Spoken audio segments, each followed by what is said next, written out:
भारत की सीमाओं पर यूं तो वीर योद्धा मुस्तैदी से डटे हैं, लेकिन इस टीम के हौसलों को बढ़ाने में उन मूक श्वानों की भी अहम भूमिका है जो अपने वतन पर आने वाले खतरे को भांपकर सेना के जवानों की मदद करते हैं।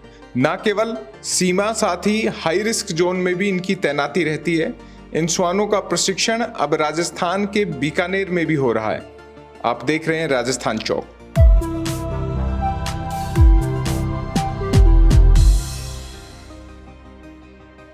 बीकानेर बीएसएफ क्षेत्र में सब्सिडरी K9 ट्रेनिंग सेंटर में 20 श्वान प्रशिक्षण प्राप्त कर रहे हैं। इनकी ट्रेनिंग उतनी ही सख्त है जितनी किसी भी सैनिक या कमांडो की होती है। पूरे भारत में इस प्रकार के 5 ट्रेनिंग सेंटर पंजाब, राजस्थान, गुवाहाटी, पश्चिम बंगाल और छत्तीसगढ़ में हैं, जहां इन श्वानों को ट्रेनिंग मुहैया करवाई जाती है। प्रारंभ में देश का एकमात्र ट्रेनिंग सेंटर ग्वालियर टेकनपुर में था, जिसके बाद देश भर में अब 5 ऐसे ट्रेनिंग सेंटर खोल दिए हैं, जिनमें बीकानेर भी एक है। वर्तमान में बीकानेर में 20 जर्मन शेफर्ड डॉग्स ट्रेनिंग प्राप्त कर रहे हैं। यह पहला बैच है जो असॉल्ट डॉग की ट्रेनिंग ले रहा है। यहाँ श्वानों को 6 महीने यानी कि 24 हफ्तों का गहन प्रशिक्षण ट्रेनर्स की ओर से दिया जा रहा है। यूं तो डॉग्स की 24 प्रकार की ट्रेनिंग होती है, जिनमें narcotics, explosive, IP attack, IP search and rescue सहित अन्य शामिल हैं, लेकिन इसमें से 6 प्रकार की ट्रेनिंग इनको यहाँ प्रदान की जा रही है। आइए आपको बताते हैं बीएसएफ के डीआईजी अजय लूथरा क्या कह रहे हैं। एक्चुअली बीएसएफ में अभी तक जो है नेशनल डॉग ट्रेनिंग सेंटर जो बीएसएफ एकेडमी टेकनपुर ग्वालियर में है, वहीं पर डॉग की ट्रेनिंग दी जाती थी। फिर हमारे डीजी साहब के निर्देशानुसार सब जगह बीएसएफ के डिफरेंट फ्रंटियर्स के अंदर सब्सिडरी डॉग ट्रेनिंग सेंटर स्थापित किए गए हैं। उसी के संदर्भ में राजस्थान और गुजरात फ्रंटियर के लिए बीकानेर के अंदर हमने सब्सिडरी डॉग ट्रेनिंग सेंटर स्थापित किया है। यहाँ पर हमने अभी तक टोटल 20 डॉग्स को ट्रेनिंग दे चुके हैं, जो फर्स्ट फेज़ में हमारे यहाँ पे इन डॉग्स की ट्रेनिंग हुई है।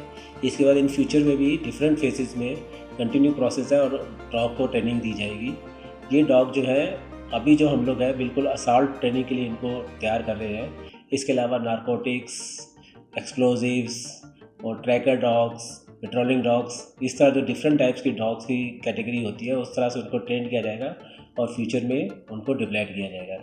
ये एक बहुत अच्छा प्रयास है, जिसमें हम लोगों की डॉग की स्ट्रेंथ हमारे बीएसएफ में जो पहले पर बटालियन 4 हुआ करती थी, उसको बढ़ा के अब 8 कर दिया गया है और इसको हम लोग काफ़ी इफेक्टिवली यूज़ कर सकते हैं।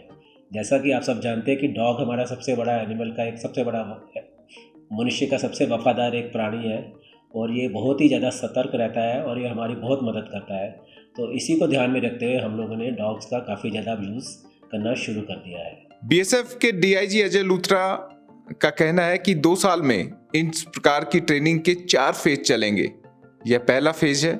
उन्होंने बताया कि पहले फेज में 20 डॉग्स को प्रशिक्षण प्रदान किया जा रहा है। इन डॉग्स को आवश्यकता अनुसार राजस्थान तथा गुजरात फ्रंटियर में भेजा जाएगा। इसके साथ ही यहाँ पर डॉग्स के लिए एक ब्रीडिंग सेंटर भी काम कर रहा है, जहाँ बीएसएफ के लिए अच्छी नस्ल के और प्रशिक्षित श्वान तैयार किए जाएं। यानी भारत की सीमाओं की सुरक्षा और आंतरिक स्थिति को संभालने में इन श्वान की महत्वपूर्ण भूमिका रहने वाली है, जिसमें बीकानेर के बीएसएफ में सब्सिडरी K9 का यह ट्रेनिंग सेंटर अपनी महत्वपूर्ण भूमिका निभाएगा। Bureau report, Bikaner.